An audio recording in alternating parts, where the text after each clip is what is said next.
And this is where Europe really lost me. What do they actually expect? What do they want? China to import X amount of EU goods despite the higher prices, or China to give a deep discount on their exports to Europe? Now, doesn't that go against free trade? And from the onset, we could tell the Chinese didn't really take the meeting seriously. Just look at how China ushered in the commission. They stuffed all of them into a bus. Von der Leyen had to come out from the bus walking without a proper welcome delegation. And if we know anything about the Chinese, optics are very powerful. When the Saudis and the Russians visited, it was 180, big pomp and grandeur, with at least the premier greeting them. This is complete night and day. EU industries today are just not competitive anymore. And it all stems from the fundamental problem of cutting away Russian commodities. High dependence on US markets is definitely a big problem, but if EU manufacturing was robust, it wouldn't be that much of an issue, would it? They can divert production away to other markets like Asia. But it's just not happening. Mixed reactions as African leaders ferried on a bus during the funeral in London.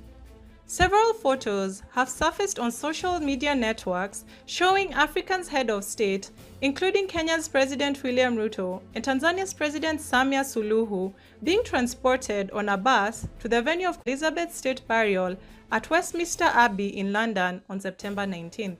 I had brought this information, something similar to this, to you earlier, and that's why I just want to do a follow up because something happened after that, and I said, why not we talk about it here again?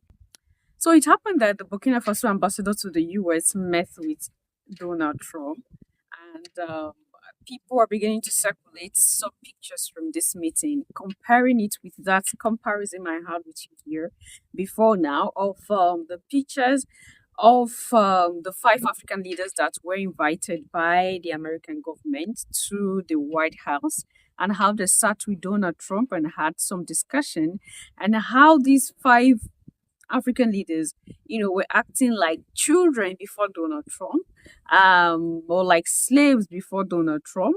In short, the painful thing was the president of Liberia saying yes, sir, to Donald Trump. And then he in turn asking him, oh my goodness, where do you learn how to speak good English from? We all aware of that. It's circulated on the internet. A lot of us saw that. And this very picture began to circulate recently. And I said, I'm going to show this to you, Your Majesties. Now, why do you think we are saying all these things? Why do you think we are having this comparison? Why do you think we are having this discussion?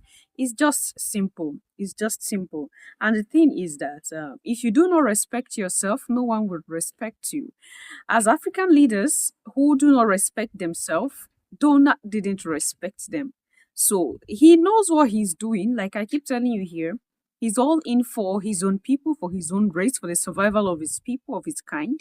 And there's nothing wrong with that. He's working day and night to see that his people survive. So what is wrong with the African leaders that they cannot prioritize their own citizens before any other thing, that they cannot respect themselves just because of money? Your Majesties. Now, the way Donald welcomed this ambassador, had a discussion with him, is so different from the way he welcomed those five leaders and had a discussion with them. Remember, this is an ambassador, not a leader of a nation. This is not Ibrahim Traore. This is an ambassador. And Donald stood on his feet and had a proper handshake with this man. Your Majesties, the pictures will speak for itself. I'm leaving the pictures here so you look at them. And then you compare them with the initial one. It just showed to us that Trump is going to respect whoever respect him or herself. If you do not respect yourself, you don't know your worth, you don't know your level, there's no way Donald Trump will respect you. So it's the way you carry yourself, the way you respect yourself, the way you put yourself out there, that is how you'll be perceived. That is how you'll be received. Because I don't see why Donald Trump would not see those five African leaders as equals, but he is seeing this ambassador as equal to him. Equal in the sense that where he was having a picture section with these leaders, he was sitting down like a king. And our leaders, African leaders, were standing like slaves by his side. But when he's having a picture section with this ambassador, He was on his feet having a handshake, a proper handshake with respect. Just imagine if it's Ibrahim Traore that went there. For some of you who feel like Ibrahim is so young, Ibrahim do not have the power to push the crowd. Not pushing the crowd now. Ibrahim do not have the power to push Donald Trump here and there. Just take a look at this picture and tell us what you think. Look at this picture. Tell us what you think, Your Majesties. This is ambassador, not the president. Look at the kind of respect that Donald Trump is giving to this ambassador. Your Majesties.